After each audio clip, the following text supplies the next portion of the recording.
Ini Acik dibawa oleh orang Kedah ha. Kedai makan Abang Jit Simpang Ompek. Kau pandai-pandai lah cari. Cik nak cakap pun tak reti yang kat mana. Dia celah-celah bangunan lah.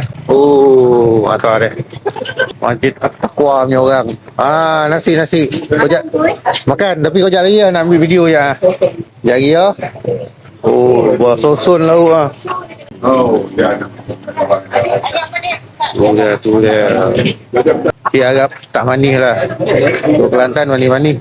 Kedah tak tahu lah. Ambil apa? Bawal. Kalau bawal panggil apa? Bawak. Ayak kat sini panggil ayak. Makan. Nasiak. Macam ada.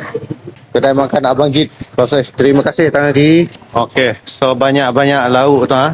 Tak roti cik nak makan banyak-banyak lauk ni cik ambil lah. Ni apa benda je? Macam jering dengan apa? Cubi ke tu jantung pisang bukan? Sambal udang kocik-kocik. Ni kawan cik ah. Dia ikan bawak. Minum air suam. Dah tua-tua ni. Ikan jenuh.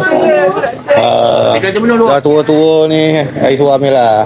Ini lebih baik pagi tadi hujan ni. Kalau tak hujan ni, Bahasa Kedah lah. pasal Kedah ni kalau tak hujan ni, saya nampak ikan kap berenang-renang sambil makan kat ni. Tak dapat ni. Kau dengar lah cakap orang Kedah ni. Tak ya tak tidak. Tak waya tak kata. Ni. Ni sulai ikan temenu. Oh, okey. Oh. Ada. Ya suam. Terima kasih.